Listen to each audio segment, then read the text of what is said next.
Thank you, Craig.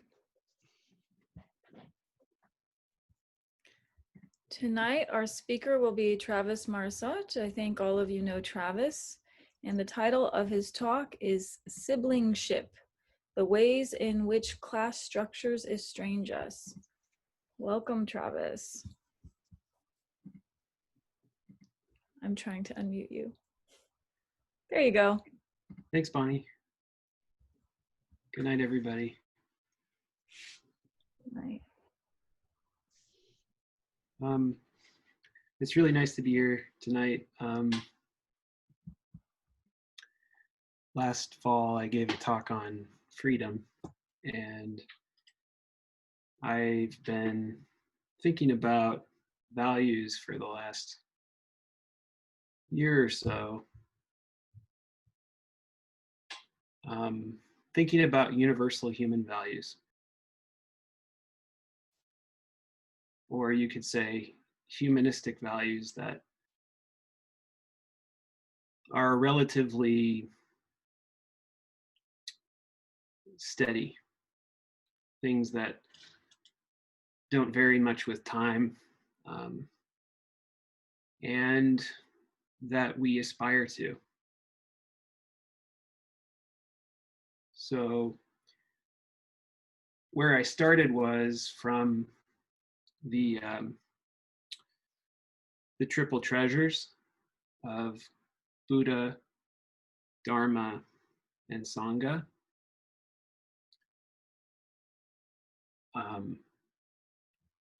I thought a lot about modernity.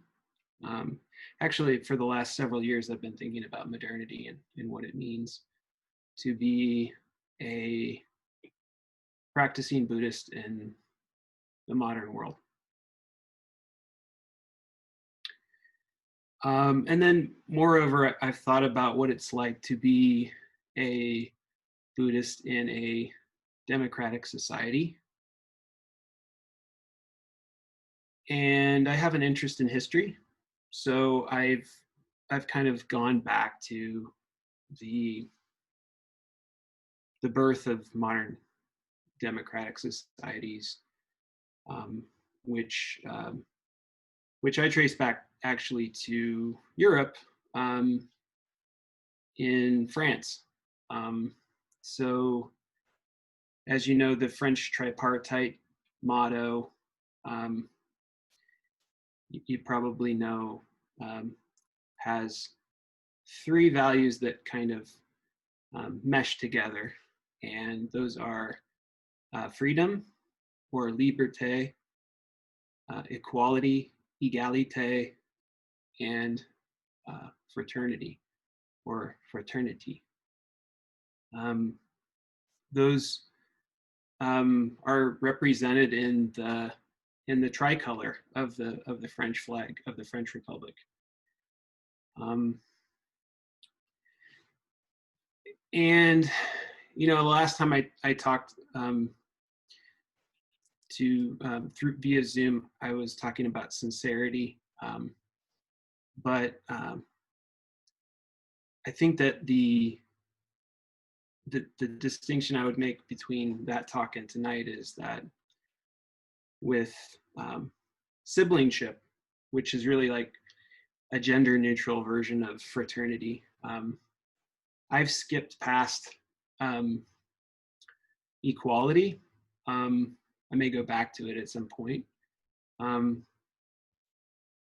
But I struggled with it, to be honest. I knew I couldn't really give a good equality talk, but I hope to creep up on it a little bit tonight, because really they're not so different. Really with equality, where I was struggling was who defines the equality, and how do we exact it in such a way that it helps people. The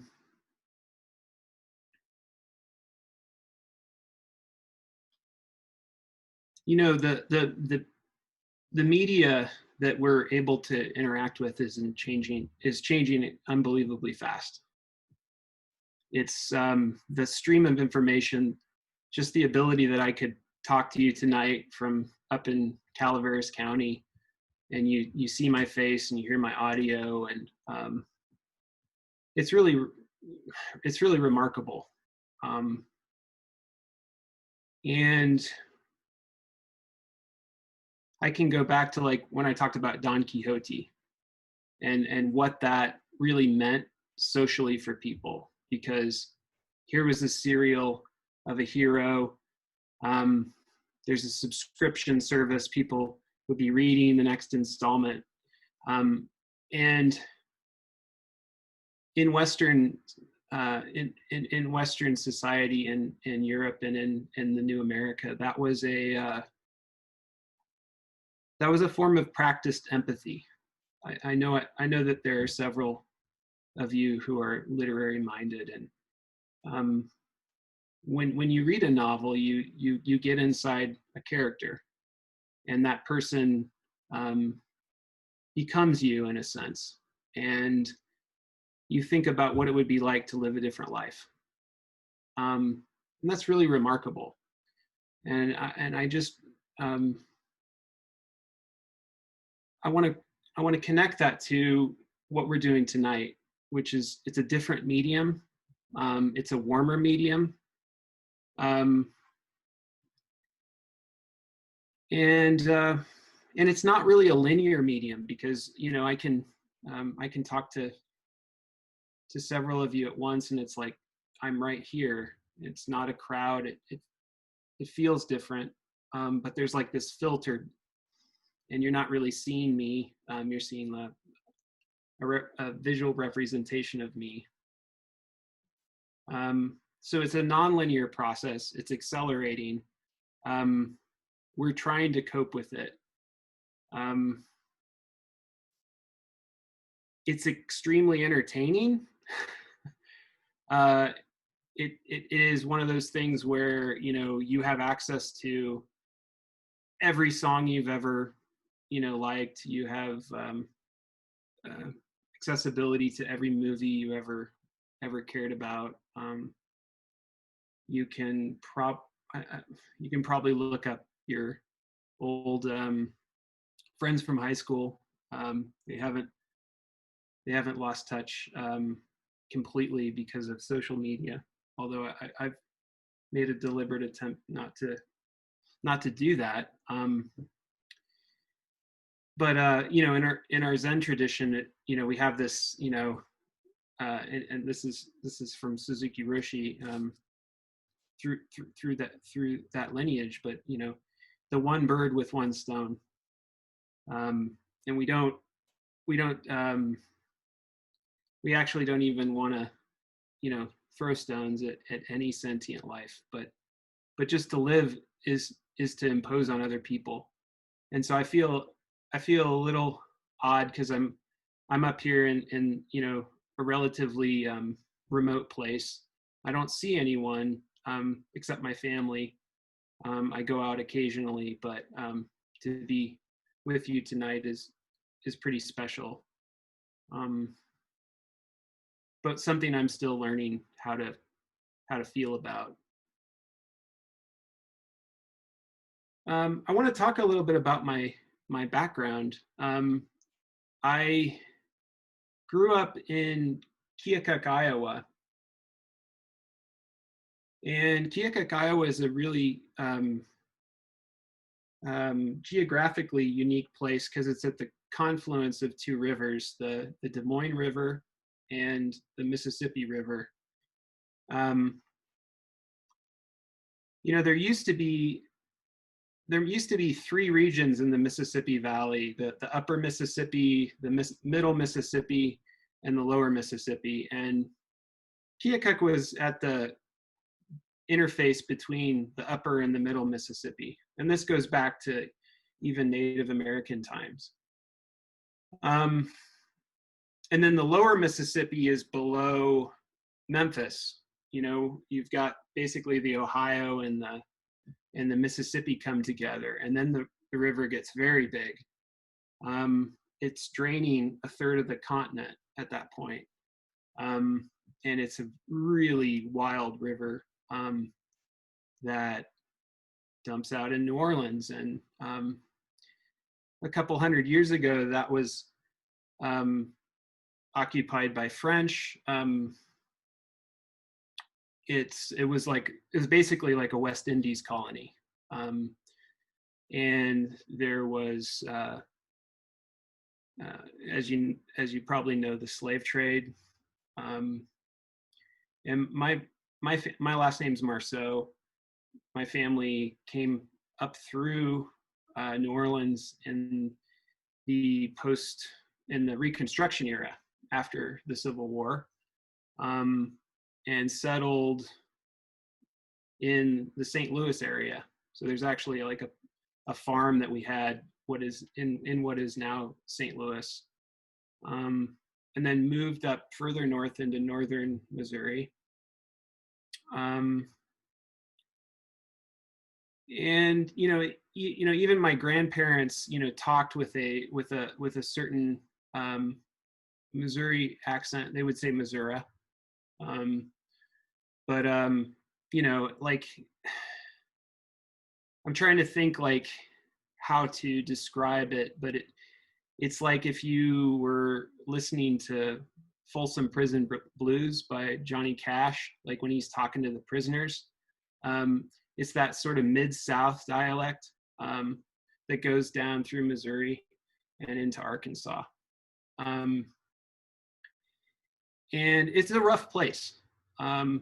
It's a very, there's a lot of poverty. If you look at the crime statistics in major cities in the United States today, the most dangerous places in the world are on this river. The places where you're most likely to be shot, murdered, raped, carjacked.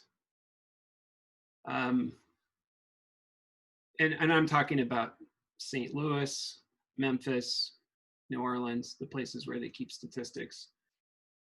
But I grew up in a small town.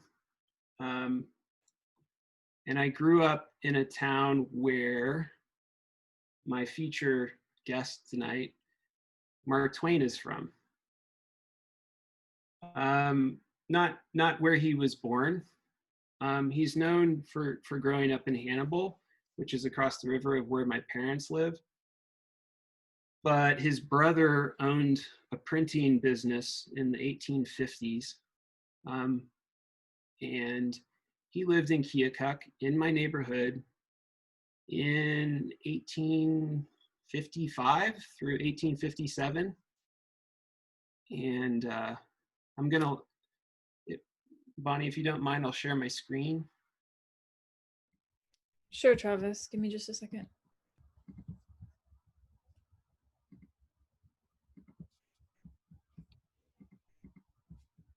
Go ahead. Okay, thanks.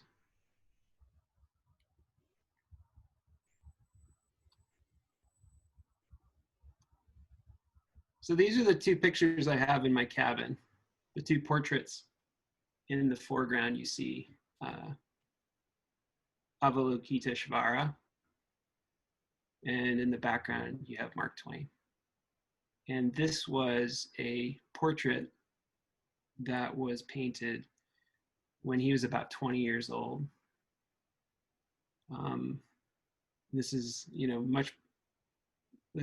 well before he was a celebrity, where he had sold his first story.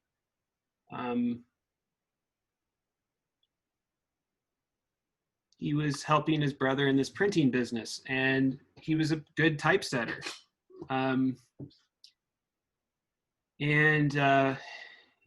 Life might have been, he might have been bored and looking for something more. And he eventually got it, because after he left Keokuk, he went to become a steamboat pilot. And then you can read Life on the Mississippi. That's a book he wrote much later. But the Civil War interrupted that, and he went west with his brother, and his brother was in he was the secretary of the Nevada Territory. So he was very close to where I'm at right now. There's stories about him coming out here and, you know, cursing the desert, and which, you know, is just over the Sierras. That it gets very dry and very, very nasty if you're not in air conditioning. The first time he then went up and visited Tahoe, and there was nobody there. There were like 15 people, and he went camping and was roasting trout and set a huge fire and had to leave. His life story reads about like an emergence of the nation itself, and that's the way his celebrity developed. After the war, he spent a short period of time in San Francisco, which was his favorite city. At that time, he wrote the celebrated Jumping Frog of Calaveras County, which got coast to coast release in the newspapers. And it was the kind of sensation where people would be like reading it to each other.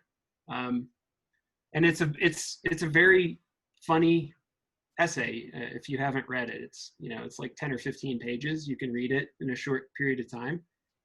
And remember that Americans were starting to become literate at this point.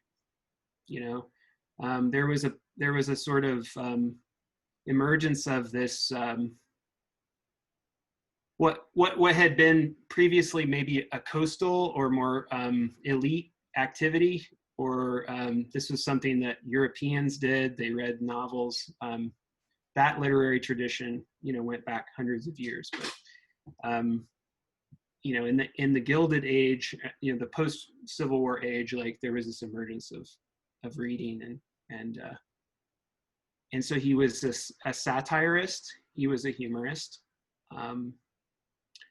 But he was sincere and he was honest, and he was the first writer to talk about normal Americans. And when I say normal, I mean, you know, if you're gonna have a story about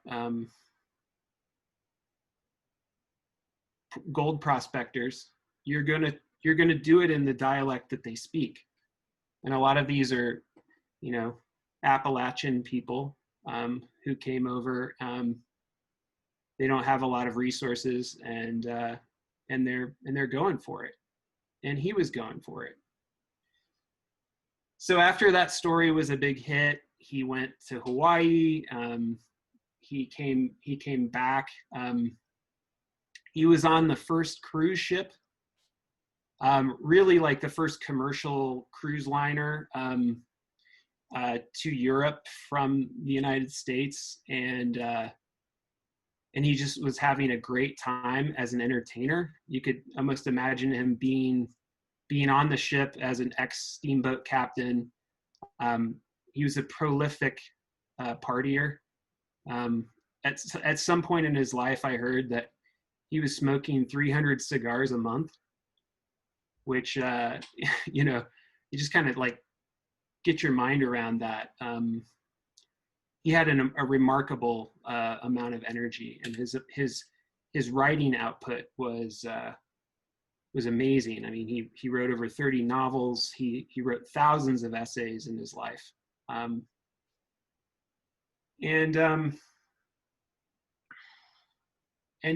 so he gets to this point where he's on the ship partying, and he sees his wife, his wife to be, and it's through the locket of this woman's brother, and she's an abolitionist on the East Coast. Olivia is her name, and so she's someone who, they get married. He moves to the East Coast, and he gets into this community, this abolitionist community. And his life evolves. This is about 1870. By 1877, he's written Tom Sawyer. By 1883, he's written Life on the Mississippi. And he's also doing this by subscription service. So it's potentially lucrative. Like, he's controlling the publications, and people who like how he writes are pre-signing up for these books. So he's selling like tens of thousands of copies pre-order. So just to give you a sense of like his level of celebrity and widespread appeal. But I'm going to read to you tonight a section from Huckleberry Finn. And it's what I call the heart of Huckleberry Finn. And, you know, like, one of the top things that Huckleberry Finn is known for is its prolific use of the N-word, which I'm not going to use that word tonight, but this section, it's really simple. I'm just going to take that word out and substitute it with black man. And I want you to just relax. It's about 1,200 words, and it'll take about 5 minutes or so. And I'm going to read it in that mid-Southern accent. So the way my grandparents talked, and how I think Huck is supposed to sound, okay?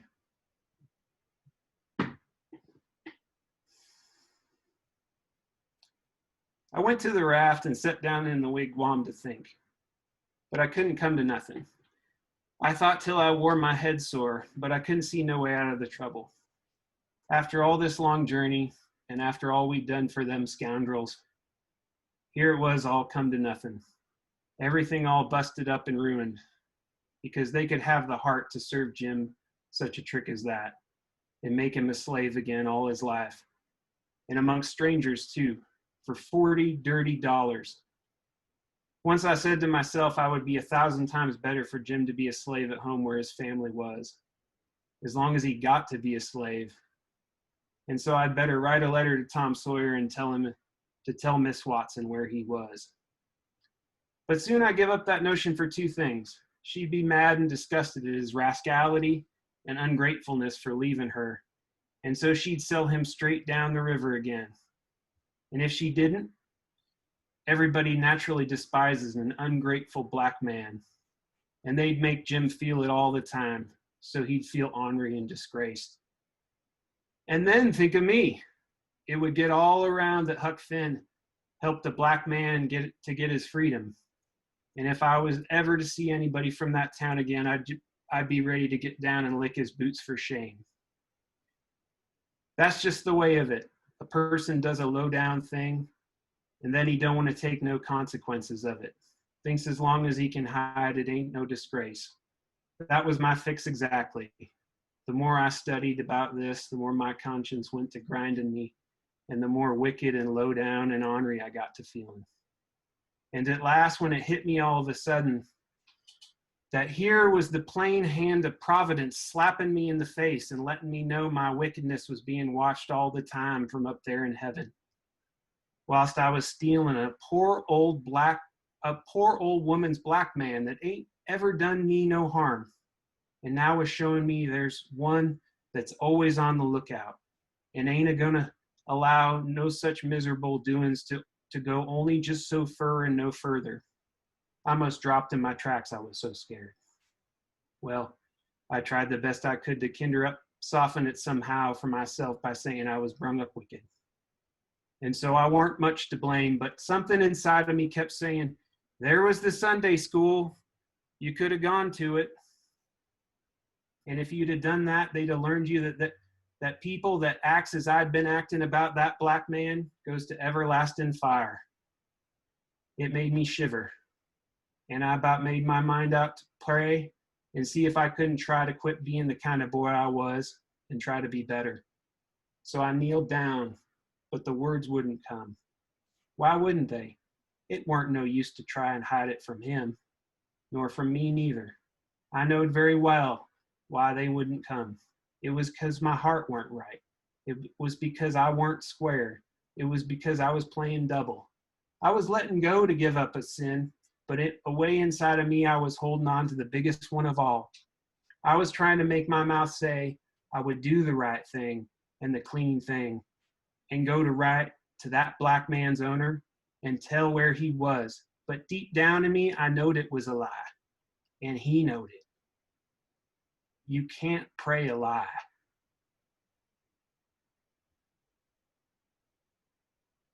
I found that out. So I was full of trouble, full as could be, and I didn't know what to do.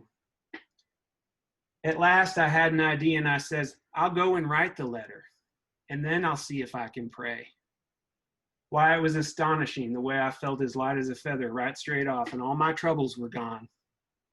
So I got a piece of paper and a pencil, all glad and excited, and sat down and wrote, Miss Watson, your runaway black man Jim is down here 2 miles below Pikesville, and Mr. Phelps has got him, and he will give him up for the reward if you send Huck Finn. I felt good and all washed clean of sin for the first time I ever felt so in my life, and I knowed that I could pray now. But I didn't do it straight off, but laid the paper down and sat there thinking how good it was all this happened so, and how near I come to being lost and going to hell. And I went on thinking, and I got to thinking over and over our trip down the river, and I see Jim before me all the time, in the day and in the nighttime, sometimes moonlight, sometimes storms. And we are floating along, talking and singing and laughing.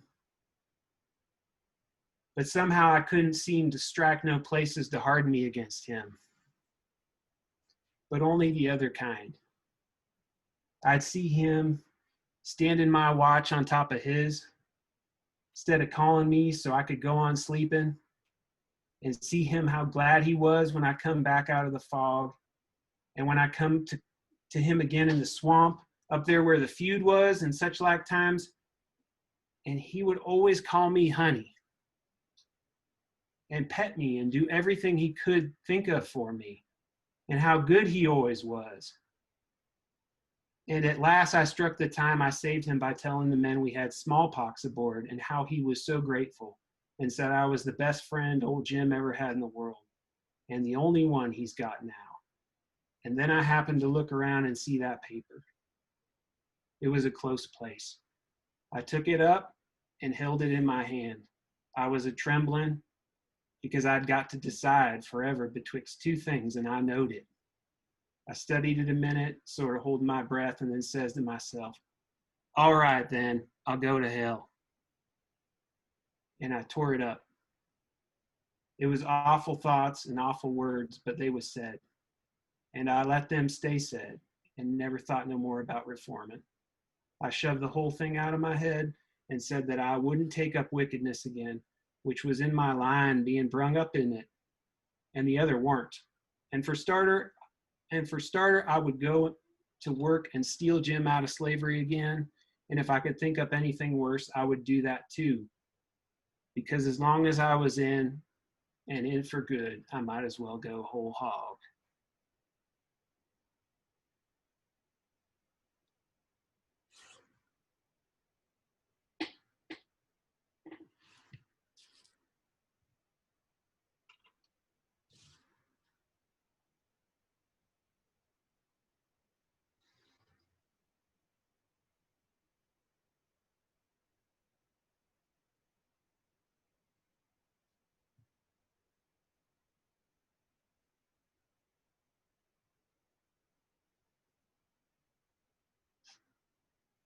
A lot of people think of Mark Twain as that cocky old man with the sort of the gleam in his eye, the really cantankerous old guy. But he wrote this when he was in his mid 40s. And it says something about heart. And after he wrote this section, he shoved Huckleberry Finn in the drawer for 4 or 5 years. It sat there while he wrote Life on the Mississippi. And then when he finished it, most people look at the ending as though he sort of bailed out of this. He bailed out of what I just read you, which is one of the most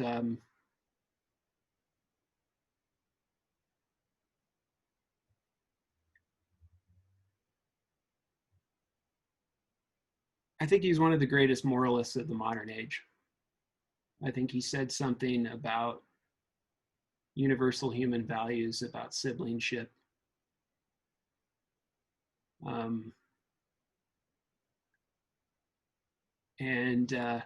There's the old Suzuki Roshi talked about, I've got it here.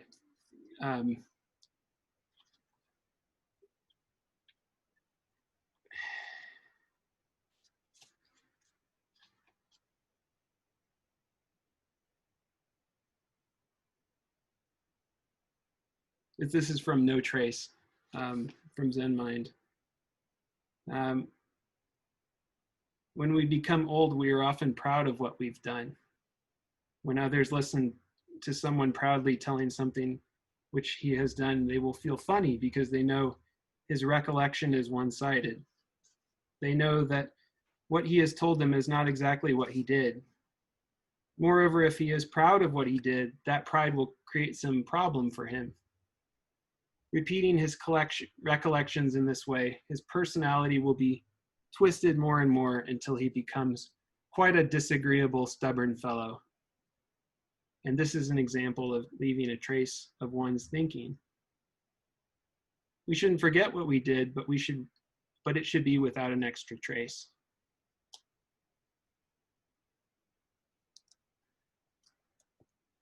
Well, he remembered a lot, and he came a long way. He was born in 1835, and he lived in the antebellum South, the pre-emancipation South. His uncle owned 20 slaves. He went hunting for maple syrup with them. He heard stories from them. They went hunting together for, local game like possum and raccoon. And that was what was controversial about Huck Finn. It was why from 1885, when it was published, until the mid 60s, that's why people didn't like Huckleberry Finn. It wasn't until the 1950s when the use of the N-word was considered to be objectionable. And even in the 1960s, in polite and at the highest levels of public debate, it was acceptable to use that word. What people objected to was that it was read in dialect. It was written in dialect, and he would perform it in a way that was considered to be uncouth or vulgar. Vulgar, if you go back to the root of that, it just means not Latin. So there have been hundreds of years of watching human rights develop and watching language lag behind. And people that are in command of language aren't necessarily the most innovative people to express human rights. It takes folks that are willing to tell the truth. And that may be entertaining. He certainly was brilliant. He was charismatic. He was charming. I don't know what to say about that. We owe him a lot socially. He wasn't a perfect person. He carried a lot of bigotry through his life, but he ended up all in all with a pretty good story and with a pretty good life. And so I look at that photo of Avalokiteshvara, and up in the forehead, I don't know how familiar you are with the symbiology of that, but Avalokiteshvara is also canon, and the Bodhisattva of compassion. And he or she wears all of the sentient beings that need saving on her crown. She stays in the world to help those that need in emancipation in the Eastern sense, not in the Western sense. And so if you look at that photo, in the front, it's a lotus bud growing up. It's not quite fully formed yet. It's a Buddha, but it's not quite blossomed yet, right? And I find that very inspiring. Also, the face is gone. There's someone who's chipped away that face, some vandal maybe centuries ago. But and then the other thing that you'll typically see is, as you go further back on her head, if we could actually see the sculpture, in the back, you'd have faces that were not contented. They would be angry. They would be sad. They would be suffering, the deluded. But it means something to care about everyone, and to come down to the level of anyone that you come to, and be with them,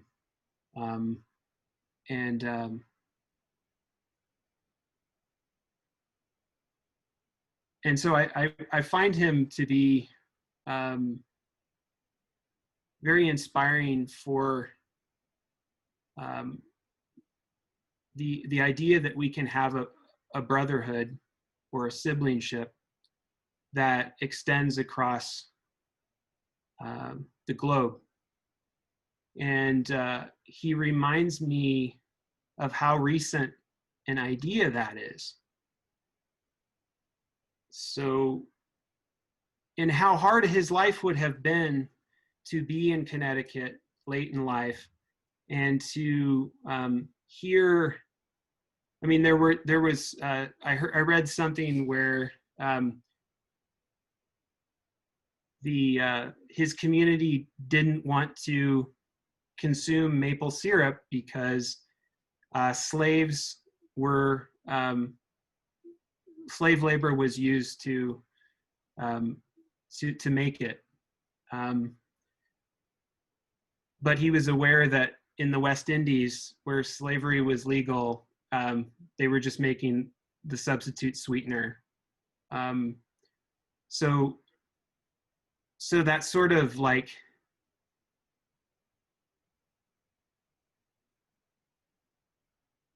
staying true to what you know and talking about where you've been. Um, I think that like in some ways, the Keokuk of my youth didn't change that much. But I think that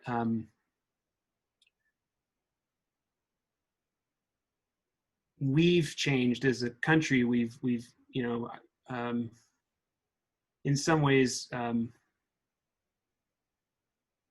we've moved apart, um, and um, and that working so understanding that like working class people of all races are able to relate to each other, that that is something like there's a dignity to work, and there's an understanding and a respect that's conveyed when people work together, and how um, we could be socially estranged and not realize that we have way more in common than we think, because of relatively superficial things that we think are real. We think they are real, but they are transient, and so we have to be really curious about what the fundamental values are of our society, because we live in that society and we practice, but we aren't separate from the society in which we live, and we have to participate in it. So we should very closely consider what are the things that we believe as a culture. And it may not be freedom, equality, and fraternity. And in Jacobin France, those things weren't necessarily, I mean, fraternity was kind of the third things that emerged, but it could have been unity. When Napoleon took power, he eliminated equality and fraternity and put in public unity, or the freedom and public unity, and those were the two values. And that's a political idea, of course, but as we progress towards democratic systems, as we've moved towards rapid exchange of media, exchange of ideas that are so rich that we feel what the other person's like guts are telling us. I hope that I can convey a little bit of that with this reading tonight. And so I think I'll just open it up for questions now, and I'm interested in what you think.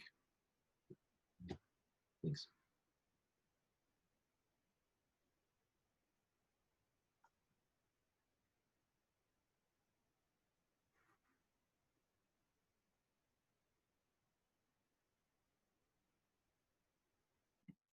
Thanks, Travis.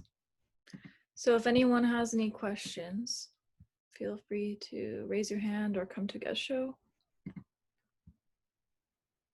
Dave? Thank you very much for your talk, Travis, and especially for reminding us of that passage from Huck Finn. I imagine many of us have read it. I know I have, but it was so long ago that I've forgotten how strong, particularly that passage was. And also, I think it's probably fair to say that in some sense, we read that passage very differently now, more than just because we can't say the N-word anymore. Yeah, but for me, that passage really touches on something that I think is very fundamental to Buddhist practice in the West.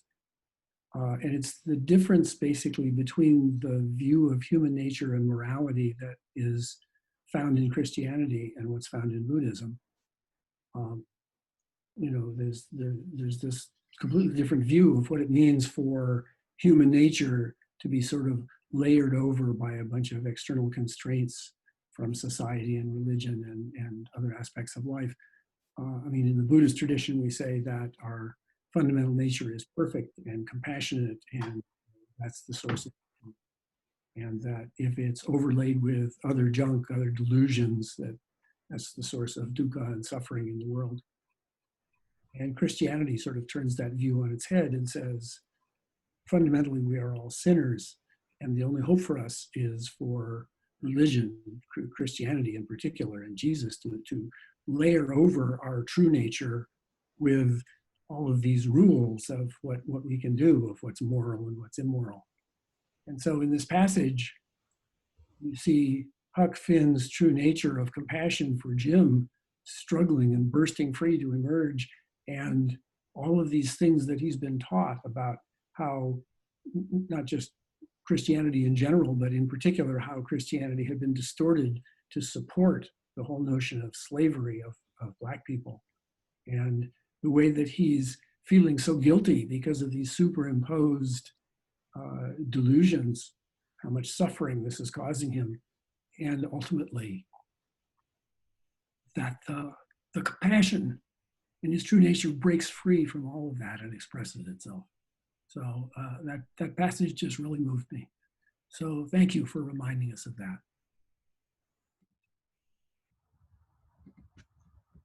Thank you. Thank you, Dave.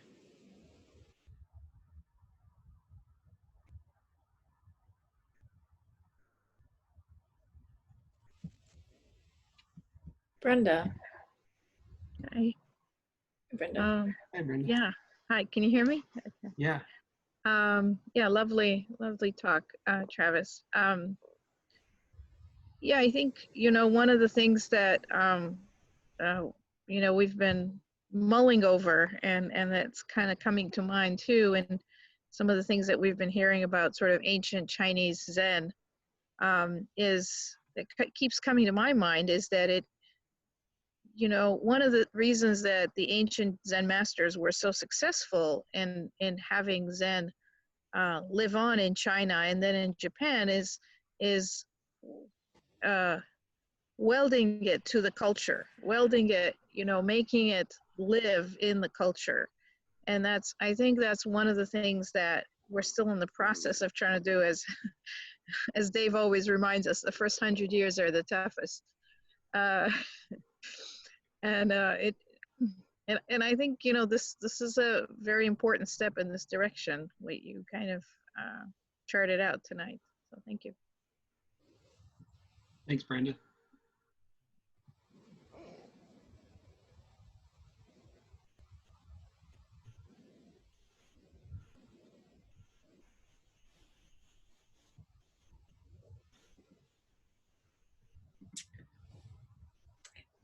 For your talk, Travis, and thank you for that passage.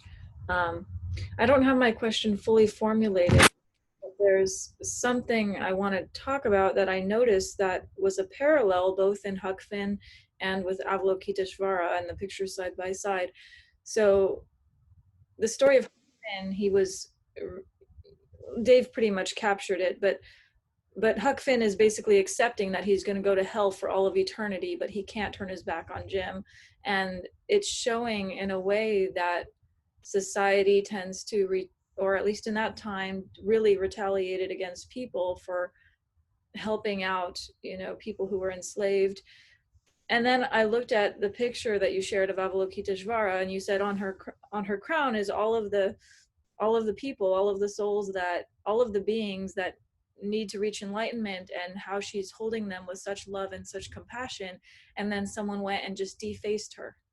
They just scratched off her face, and if you know the story of Kennen, she actually, I think, did suffer some kind of attack or disfiguration, or something happened to her body. So I'm just wondering, what are your thoughts and on that kind of someone who's not in the most vulnerable position, but they have compassion for the person in the vulnerable position, and in a sense they end up taking some of the hit.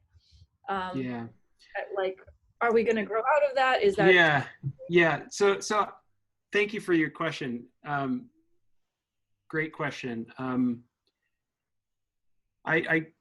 I was thinking I was going to talk about equality, and I think that's more of a difficult abstract idea, at least for me. Who does that? How do we do that? Now, we should work our butts off to lessen inequality as a society, and aspirationally, to be a sibling to someone, to be really close to people, and to work with them is the way we do that. So that's why I skipped by that French value. I skipped by it because I think we've also moved by it culturally, and where we really have potential is by building communities of people that that want to be intimate with each other, that want to share themselves and want to help. Helping people. At some point, you've got what you want, and just to feel a little less alone. And I think none of us is an exemplar, and either of those portraits I showed really just points, for me, it just points to a direction I want to go. But it's in the end, I have to go beyond that, and we all do. Concepts of someone else doing the being the bodhisattva that we are already. Thank you.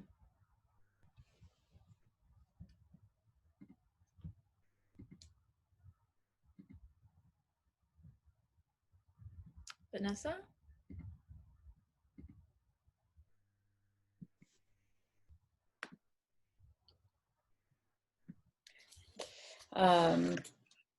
So I'm drawing these like lines in my mind about between a lot of the things that you've talked about, and particularly I'm really liking this kind of connection between like thinking about the rise of the novel as a literary form, and thinking about it in the context of fraternity or siblingship, which I think is a fantastic word, and compassion, and and vulgarity too. And I sort of feel that like the intersection of these four things is really interesting. I mean, the way that the form of the novel has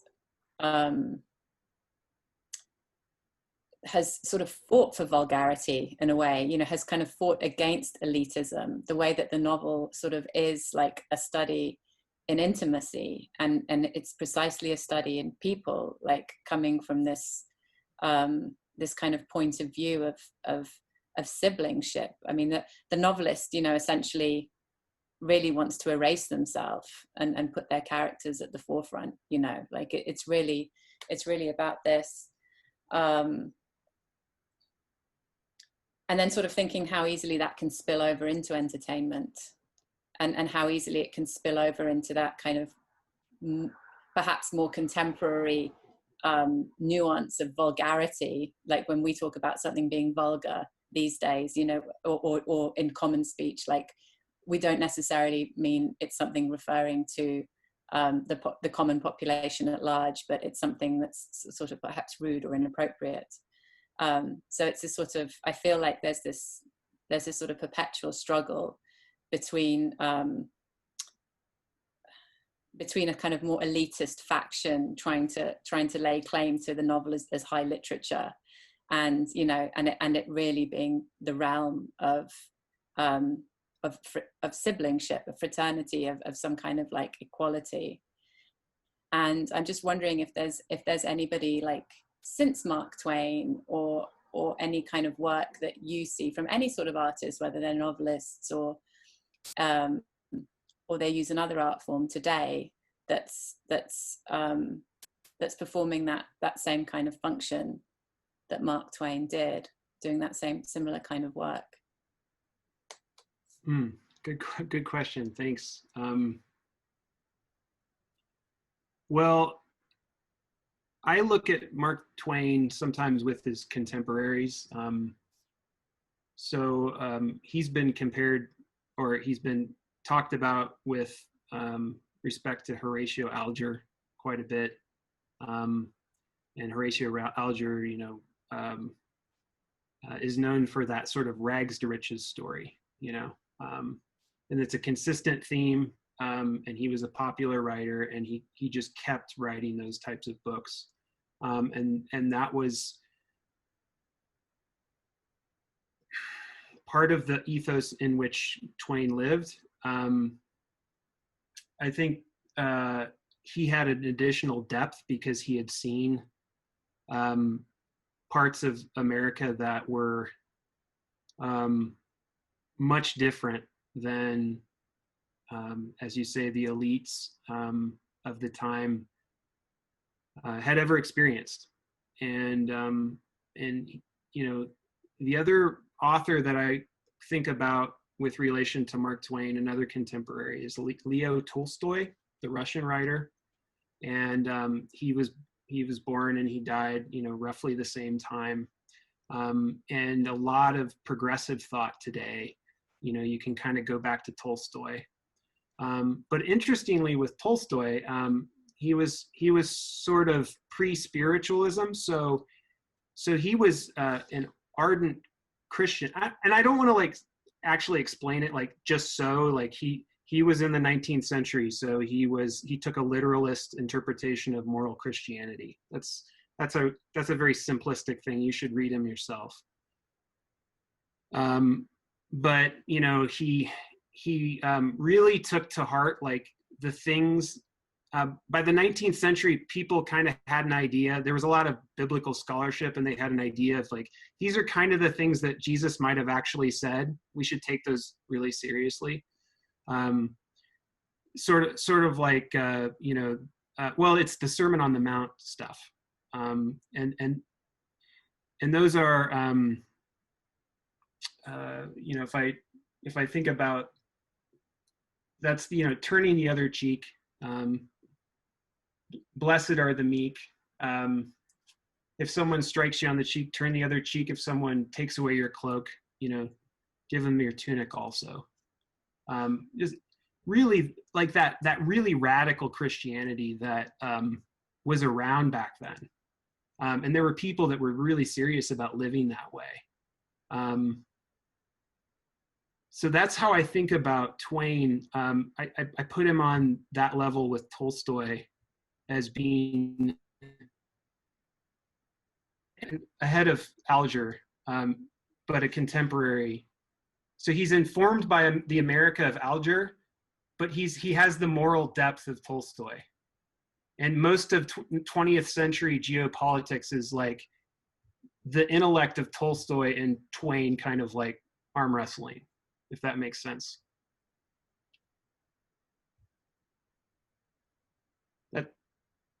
That's how I think about Twain's legacy and what the impact was of his writing.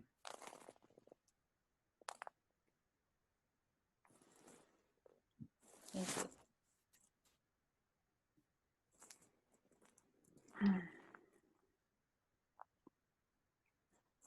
Hi, Travis. This is Teresa. Hi, Teresa. How are you? Good. Good. Thanks for being here. I know it's early. Yeah. Well, thank you for your talk. You know, it's interesting that your talk is happening just weeks after the 4th of July, when the U.S. celebrates the myth of freedom and equality in the country. And you know, I noticed that usually there is a lot of celebration when the 4th of July happens. But this year, it was a very different feeling, you know. A lot of people are reflecting on that. And I think a lot of the things that happened lately show that, you know, that is not true, that we're so far away from that in the US. So I wonder what are your thoughts on that?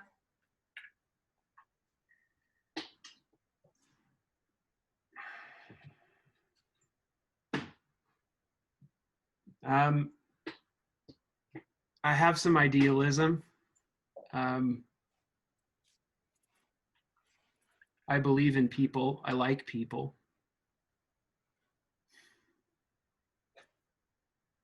I believe in how we can come together if we see the commonality in each other, and so that's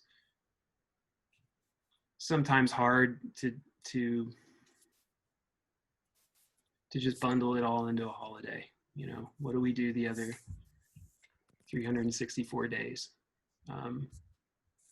That's where the practice comes in, and that's where I talk about values, but this is all coming from our universal self. And you're in Spain, and I'm here, but we're not so different. And you know, that's a real blessing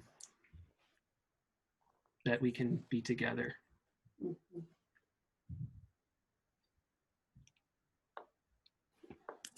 That's. Thank you.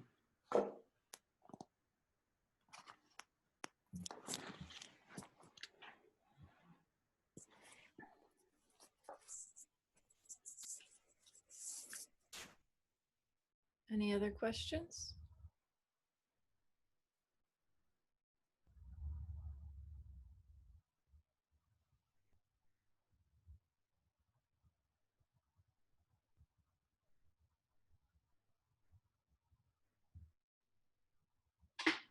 Vanessa?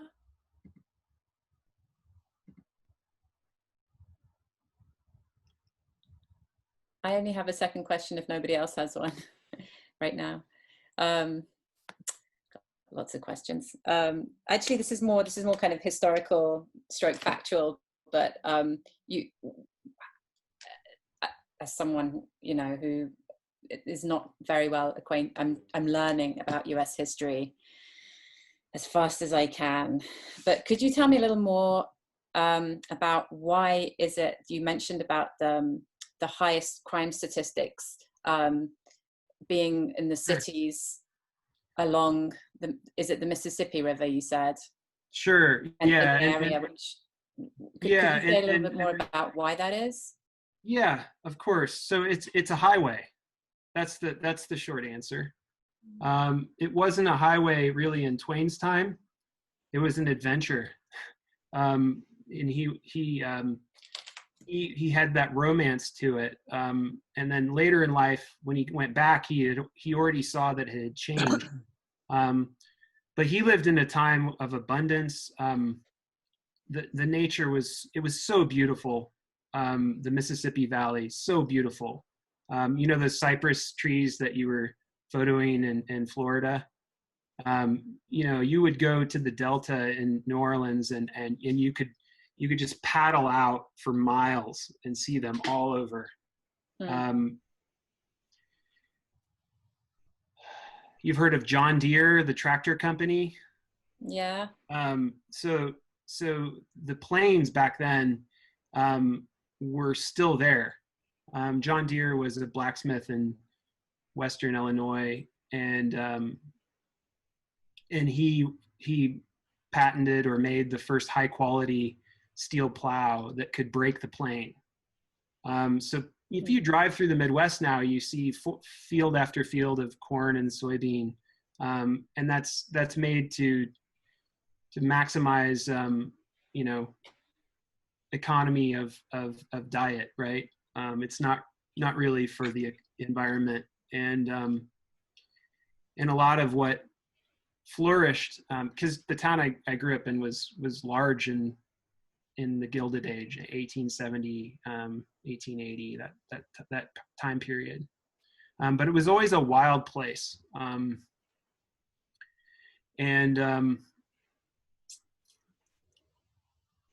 That Appalachian influence, along with the way that the river became people tried to control that river, and control the middle part of the continent,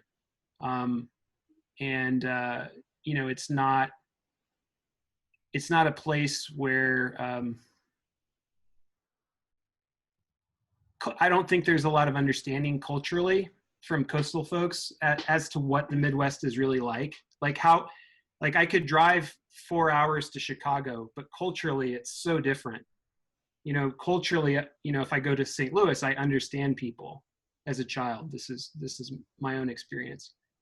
And then I felt like I needed to talk about the Mississippi Valley because of George Floyd, because Minneapolis is part of the Mississippi Valley too. And I lived in Minneapolis as well.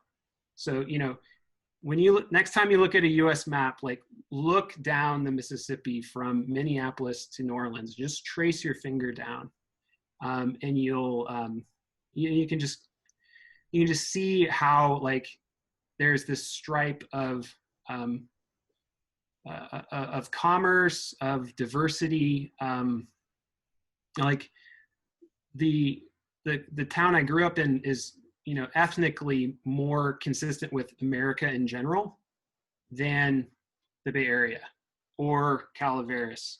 It's a little bit of a microcosm of that, and people have had to get along with each other and deal with the worst parts of American history together for a couple hundred years now.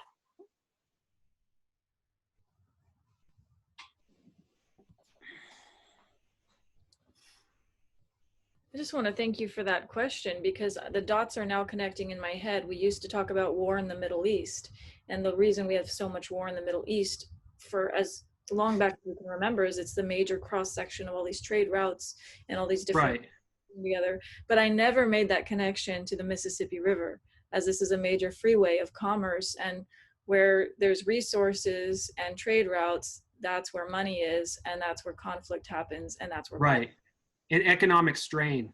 So you would have periods of boom and bust. Most of the lynchings in the Jim Crow era, from like 1880 to 1950, happened in the Mid-South. People think it was in the Deep South. It wasn't. The Tuskegee Institute, I think the estimate is there were between 4,000 and 5,000 people that were lynched in that era. 1,300 were white people, and a lot of these were European immigrants, like Germans and Finns and people who didn't speak the language and would come into these communities and disrupt everything. And so it was a failed state, really. Like it was the Reconstruction. People took extrajudicial action against their fellow citizens because they felt like they had no faith in the government and they were under attack. So, if you're going to talk about the Middle East, and we in our lifetimes got a lot of that news cycle about terrorism, that was a form of racial terrorism. That was grassroots, it was regional. And it's back to what I was saying about media. When you have a certain level of media, there was a period like around the turn of the night, from the 19th to the 20th century, where people would attend lynchings, and this was a mob of thousands of people in some cases, and they would print out like postcards and send them to their friends, right? And then you think about like the 30s, the 40s, when there was more awareness and there was video, and people knew where people were, and like there was less ability for people to go out and exact this kind of viciousness on their fellow Americans. I just can't really say it any better than that. But like, I don't. I just want to say, like that continues to influence me. But what I said earlier about literature is that I think it would be overwhelming if I didn't have other voices, if I didn't have other people who had a similar perspective or a broader perspective. And, whether that's a friend or, a writer, I benefit from thinking about not only the sort of brutal mechanics of what happened, but what that does to a person's heart, and how you can take that and grow from it, and actually like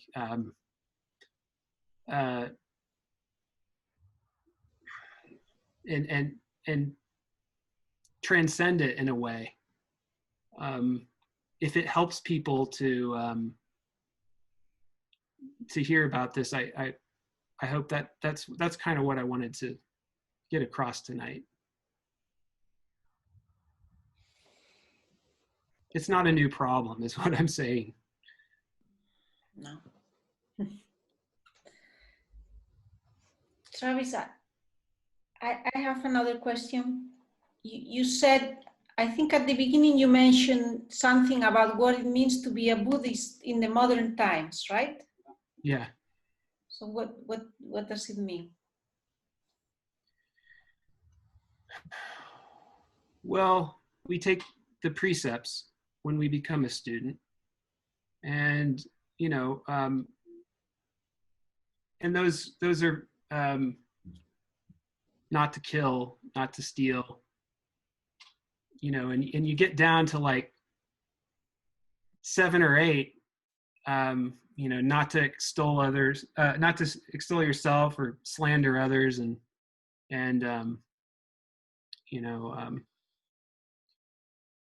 and I think that we do our best, and I can't really know if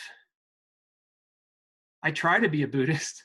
I try my best. I have to live in the world. I try to compete with either images I have of myself or with other people, because I find that humanity is really the best show going. I went camping last week, and I was up in the Sierra, and I was up in places where where it's still untouched. It's still completely natural, and perfect lakes and streams, and granite, clean air, and And that's the kind of Buddhist I want to be. Even if I live in the world, I think that it's good to be out in nature and to disconnect. Even though, we do things like Zoom, and I guess maybe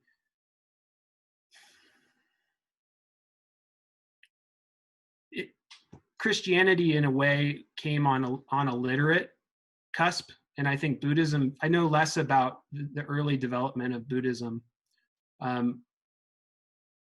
but I kind of look at like the way we have to maneuver in the digital world now, the networked age, as being a pretty dramatic change. Like there's a sort of linear. It feels sort of linear for a while, and now we're in a phase where it doesn't feel linear, and it feels like it's accelerating.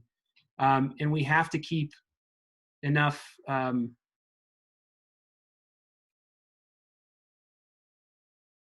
We have to be strong in our practice, I think. That's what I think of when I think of modernity and Buddhism.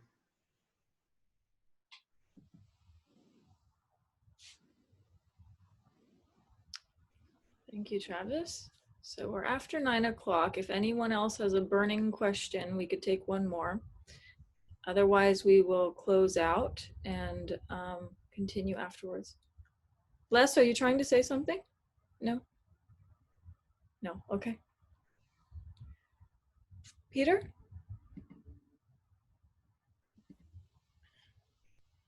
Yeah.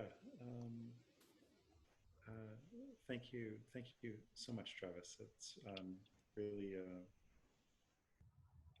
thought-provoking and just wonderfully eloquent talk about Mark Twain.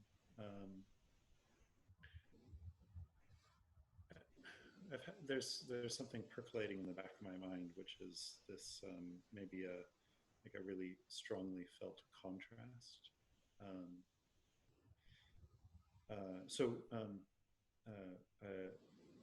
I grew up where you are right now, up in the Sierra Nevadas, in Arnold and Murphy's, in Calaveras County, the place that Mark Twain wrote about in the great Jumping Frog of Calaveras County. And growing up there always felt like there was this missed connection between Mark Twain and the culture of the area. In the kind of like the county seat, Angels Camp, there's a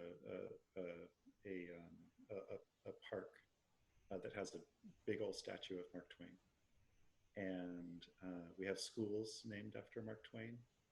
And every year at the county fair, we have a frog jumping competition where everyone gets together and sees how far their frog will jump, and whoever's frog jumps the furthest gets a star in concrete on the town sidewalk. And you can go and you can look back and see all the records of all the frogs. And it's there's almost this obsession with Mark Twain. And so as I was growing up there, I was kind of steeped in Mark Twain and his stories. And they're wonderful. They're wonderful, wonderful stories. And so many of them are about that area and the gold rush times and everything that was going on. And the kind of wonderful morality of his perspectives always kind of really, really came through quite strongly. But there was such a contrast for me growing up there where, and I feel like a sense of shame, like saying this, but on honest reflection, I did not know that the N-word was a bad word until I was maybe 12 or 13 years old. There's I think I knew of like one Black person in the county and that was because my dad was close personal friends with the white family who had adopted them. And there was just such a profound contrast between the morality of that kind of breathes through Mark Twain's writings and the culture of the county that kind of celebrated him, but maybe celebrated his celebrity, maybe celebrated like the form of some of the things that he wrote about, of kind of anchoring on the frog jumping. And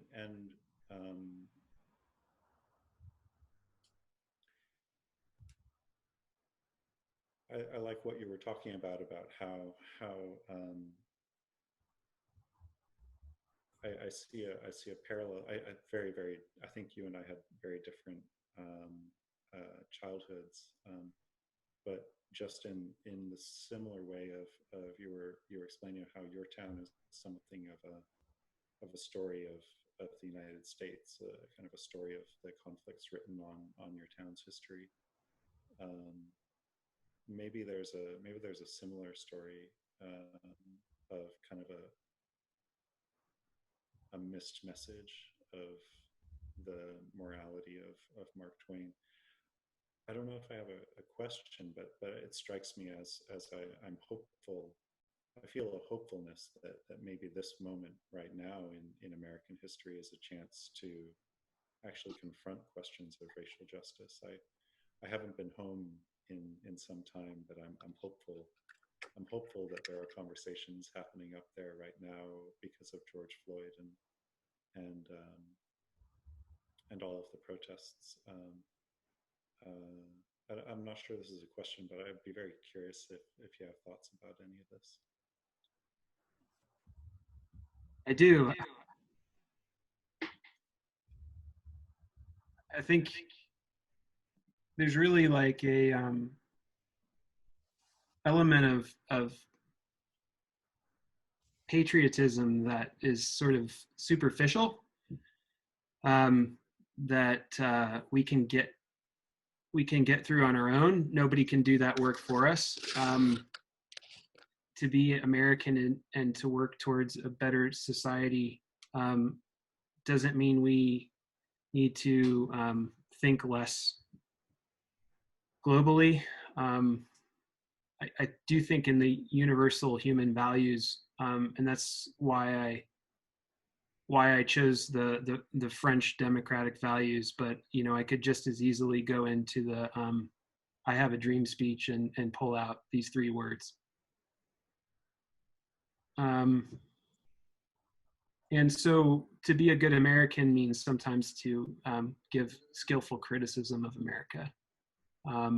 In my last talk on freedom, I quoted Teddy Roosevelt. Guess who was the greatest critic of Teddy Roosevelt? Mark Twain. He said amazing things near the end of his life about what U.S. foreign policy should be, including the invasion of the Philippines. So just check that out. He called Roosevelt a bully, and Roosevelt said, "Americans can criticize me whenever they please. That's your right." So just that was just over 100 years ago. So I think we can get back to that, especially if people and most people are working class, right? So if most people can sort of see that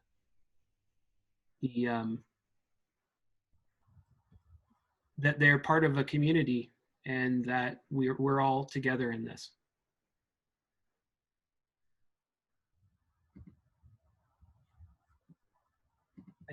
Thanks, Peter. Thank you.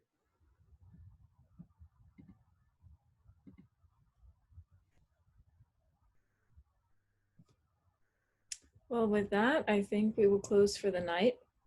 But you're welcome to stay on longer after we finish if you want to continue discussing. So thank you, Travis, for a wonderful talk.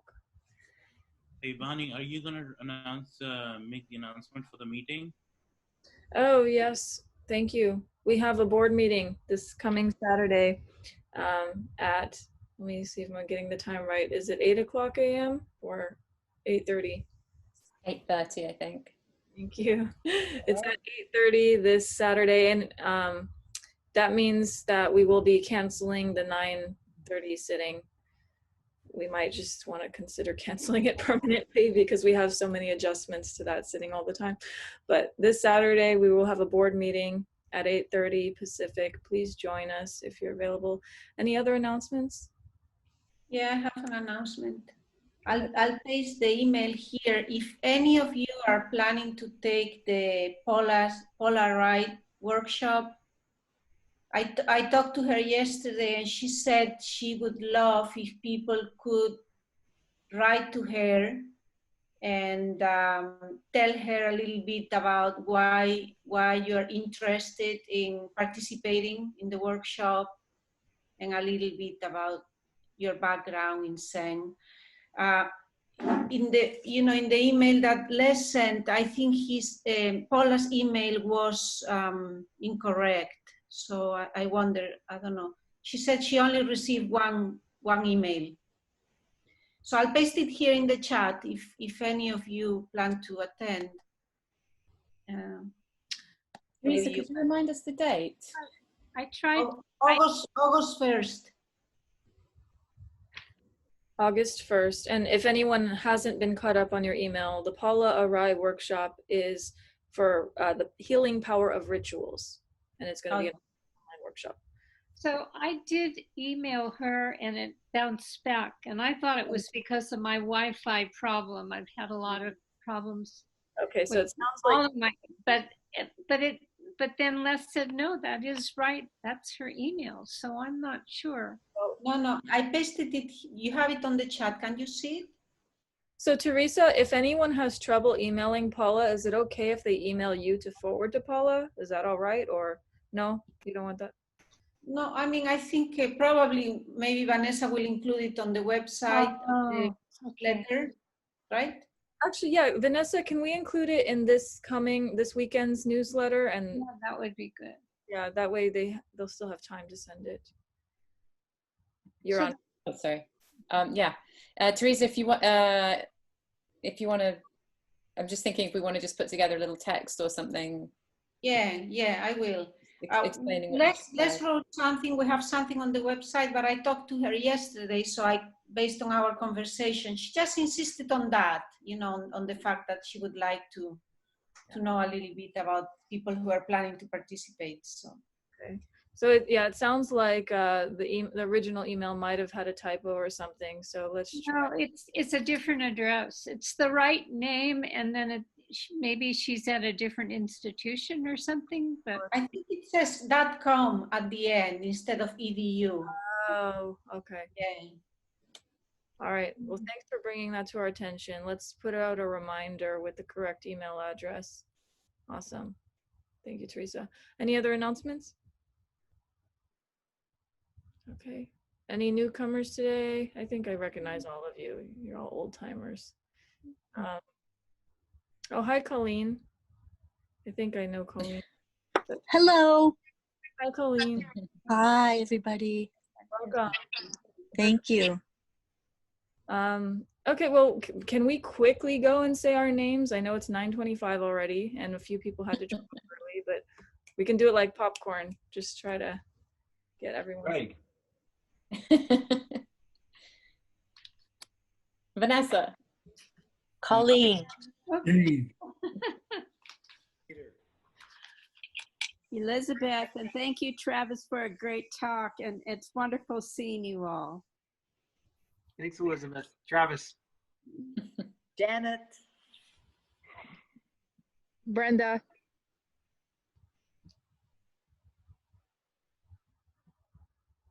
Bonnie. And Umar and Lee are on mute, So I think we got everyone. All right, thank you. Thank you, Travis.